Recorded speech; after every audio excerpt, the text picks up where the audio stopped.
Hello, beautiful artisans. Thank you so much for joining me today. I hope everyone's having a beautiful week. And I thank you so much for the most recent question that I got. And I'd like to answer that today. So I kind of did a minimalist design on a Boro Inspired coin pouch that I want to show you. But I want to remind you that predominantly I do the coin pouches with many different fabrics. That takes a little bit longer when you're doing your sashiko stitching, but your sashiko stitching is a design in itself, right? It can be very intricate, something like this design back here. This is manufactured and embroidered. However, by hand, there are many experts who can do sashiko stitching in designs like that. And then there's the very simple design like this with just vertical, or you could do vertical and horizontal. Or you can do like this one is just free stitching, freestyle. And that's a little difficult because you actually have to really go in different directions and still sew your fabric on. But the reason it's difficult is your mind really wants to do a straight stitch. So with that said, I use a lot of stitches that are like the cross or the V or the a little bud or seed stitching. I use all different types of stitches like that. So anyway, with that said, the coin pouch I was working on the other day. So this is it. And I had a couple of pieces of fabric, and I decided to go with just this piece of fabric. I just love it. It just speaks volumes. I mean, just by itself, I didn't even want to put sashiko stitching on it. And sashiko stitching is an art. I mean, it's like you can take just denim, and we're going to do this because I have my pen, and I want to show you how to do designs on your denim and then do your sashiko stitching according to that design. And that's where your creativity really comes in. But this piece, this is just very simply, I put the little heart and did sashiko stitching. So the visible stitching is outlining that beautiful little heart. And then the closure is just a couple of pieces of ribbon I sewed on. So that's it. And that's a minimalist design. Now, this is also a minimalist design. And with this, I had my denim, and I put my layout and design on as one piece. And then I sashiko stitched it on with vertical stitches. And then I said, okay, what am I going to use for the inside? Now, as I'm doing this, I want to show you something. As I'm going along, I'm always testing. See, if I fold this way, that is not the way I want. I do not want my pouch to look like that. Now, what I do want my pouch to look like is the bike flapping over so that it is like that. So I played around with this a couple of times, and I wanted to make sure that I have this the correct way before I sew it together. Now, the first thing you want to do in completing your Boro, and I hope I'm answering the question, because if I'm not, let me know. But to complete, once you have your design and layout stitched, and then you've selected your lining, and you're getting ready to construct this, you don't want to sew everything together yet. What you want to do is first stitch on your lining by going around. So I'm going to do that with you. We're going to do that in the next frame. We'll stitch it around, and then I'll show you to construct your Boro Inspired Pouch. Is super simple from there. So we'll see you in the next So we are back, and I have a few needles threaded, and I just want to share a few tips with you before we even begin sewing. So first, when I laid the lining onto this piece, I folded the top piece because I know this is my flap coming down. This is going to be my little pouch coming up. So I folded it right here. I did not fold this side and I did not fold this side. And the reason I didn't, this would make it super thick, because what we're going to be doing after we sew our lining on is we're coming back around and we're just going to sew these sides. We're going to sew those sides, but then we want to come up here and we want to sew our lining together too, because you don't want to leave that unsewed. So that's what we're going to do. We're going to start right at the beginning here, and we're going to go around, and we go around the whole piece. Now that's how I typically begin, is I go the opposite way of the way I'm going. I learned that from actually it was a tutorial from a Japanese instructor many years ago. And I think they even do a little bit more, but I do that one step. I caught on to that one step pretty good. And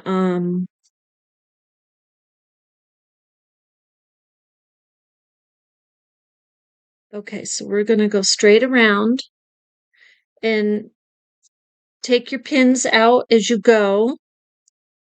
And that way your fabric is not moving on you.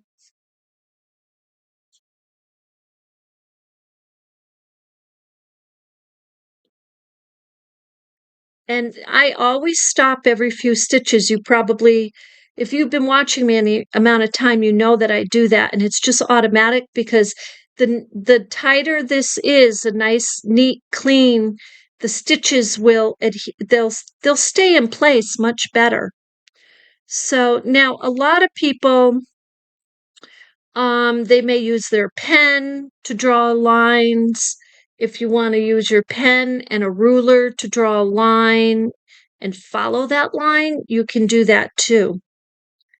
There's many different ways that you can design and create with sashiko stitching.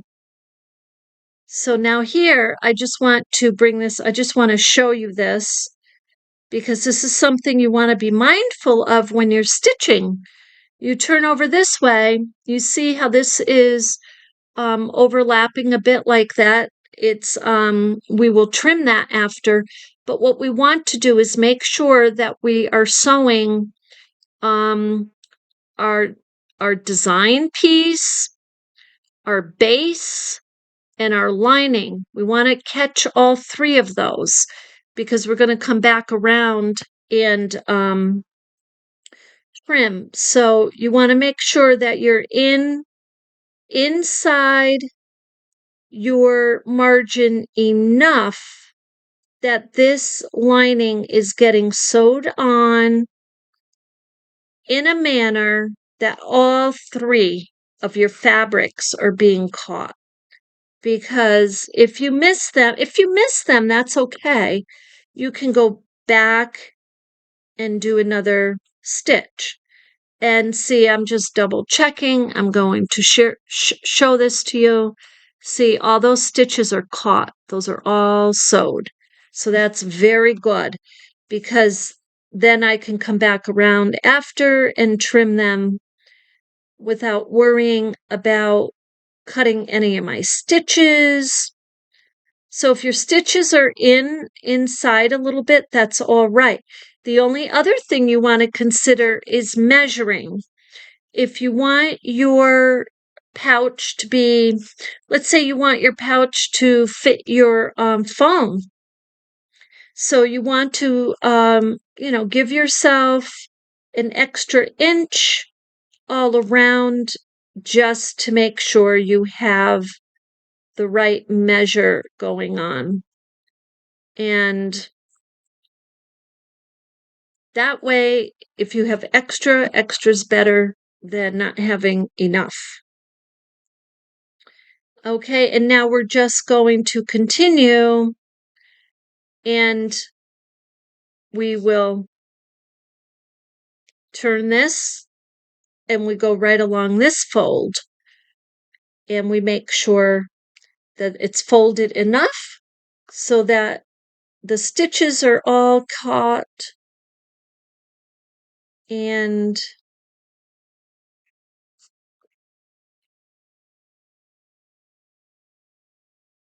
there. Now we're going to run out of thread, but that's okay because I threaded another needle, and that will bring us through.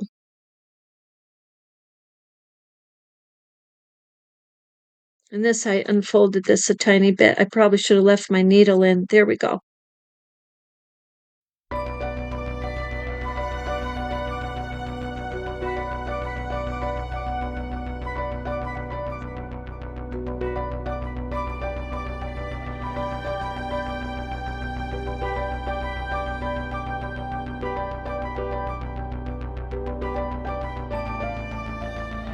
Now we're coming to the next margin here, and so we want to pay close attention.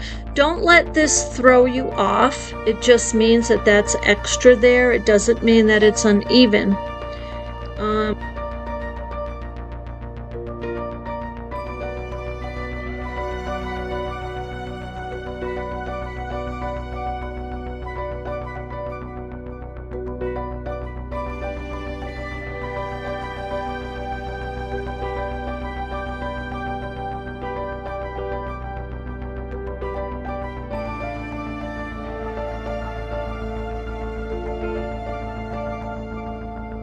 Here, I'm going to stop, and I'm bringing my needle underneath, and I want to tie it off here. I usually tie it 2 times, and then I tuck it. Cut it and I tuck it in.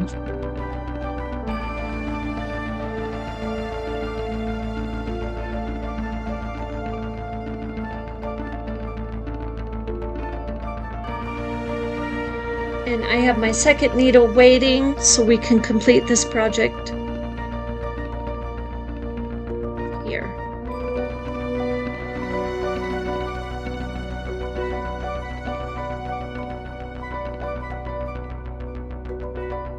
So I always start under that layer. You can start under the first layer, the first 2 layers.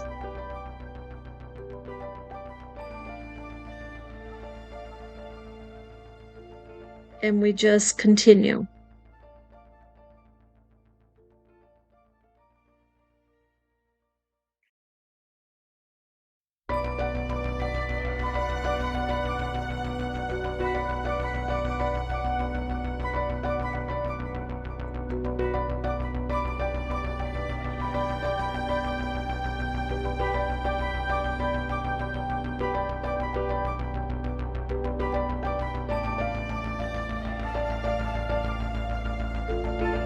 Sashiko needles work the best in projects like this, just because they're very, very sharp and they're meant to go through fabrics, especially denim and cottons. They will go right through beautifully, beautifully. Okay, so this is complete, and I'm going to tie this one.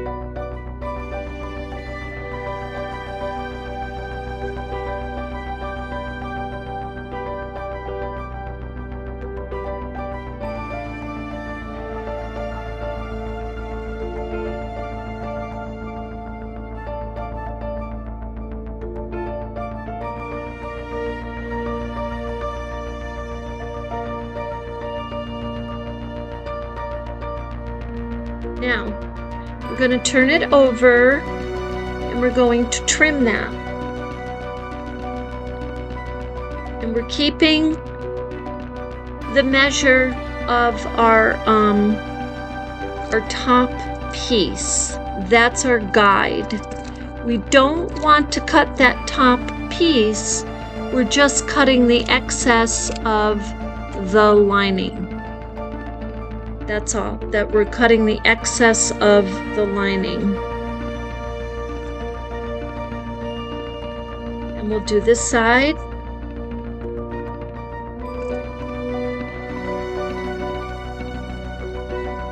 And these tiny little scissors also are really good to use, especially getting little teeny tiny pieces like that. You don't want to damage the other pieces. Okay, so let's see where we're at here. So this is the pouch. This is the pouch that you're going to construct. So all you're going to do from here is sew. Let's see if we have any yarn. Yeah, I've got some thread left. I'm going to show you how to do this. So you're going to start on the inside bottom, or you can start anywhere you want. This is basically, you can do a whip stitch here, or you can do a blanket stitch, or you can stitch vertically. I personally like the vertical thought of it right now, but I think I will just do some whip stitches to keep it super easy for you to see, to keep a demonstration. So, but look how easy the needle goes through, and that's because I did not fold my lining. You do not want to fold, in my opinion, my experience, I was folding that for the longest time, I have to tell you, and my hands were absolutely sore afterwards. And I don't know why I was folding it. I thought that it was going to, this was bothering me, okay, the raw edges. Well, in Boro Inspired Pieces, you're working with remnants, you're working with raw edges. It's the Western quilting that does the folding. And yes, in some pieces in the Boro today, especially if you go in a store and buy a $1,500 piece, they most likely have folded it, they have treated the fabric, they've done lots and lots of things. But with authentic Boro, the idea and the humbleness of it all, they were working with raw remnants. They were working with fabrics that were just all they had. They really couldn't manipulate anything.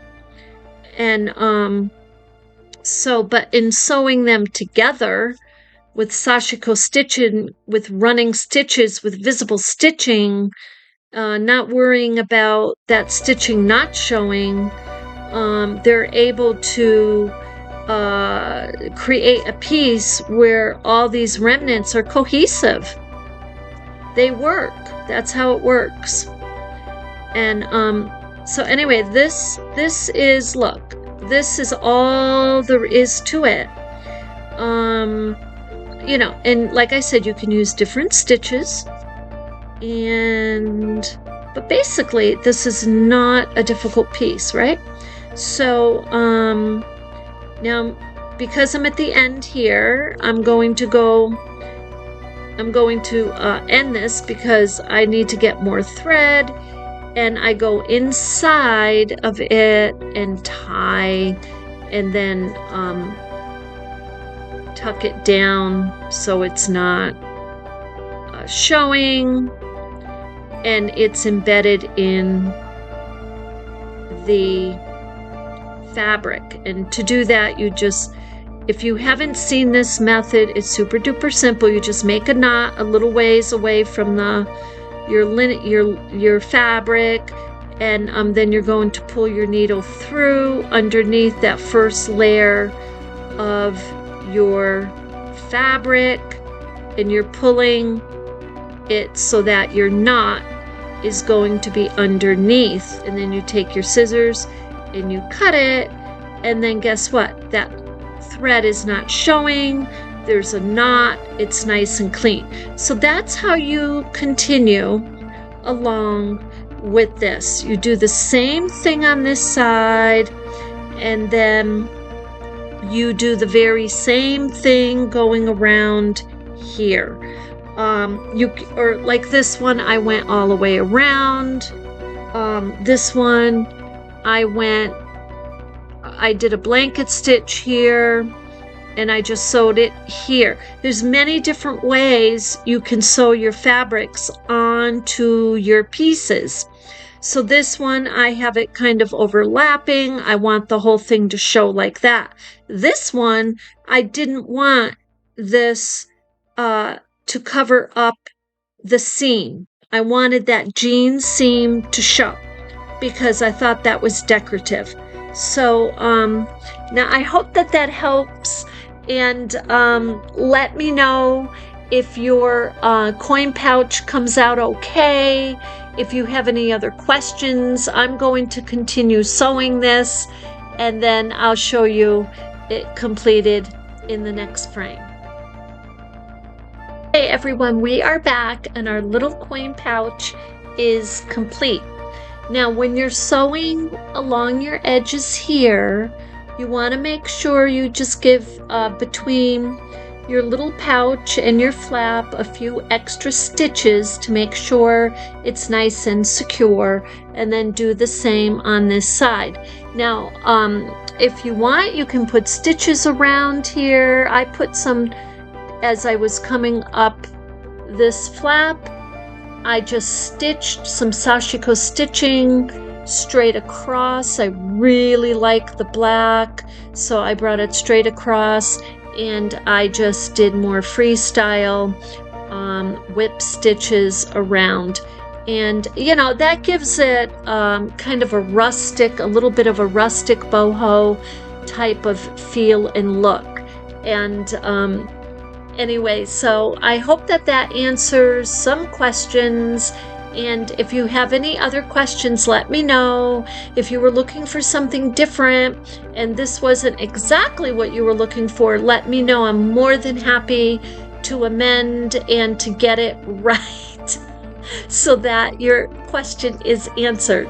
So anyway, thank you so much for being with me, and I will see you in the next one.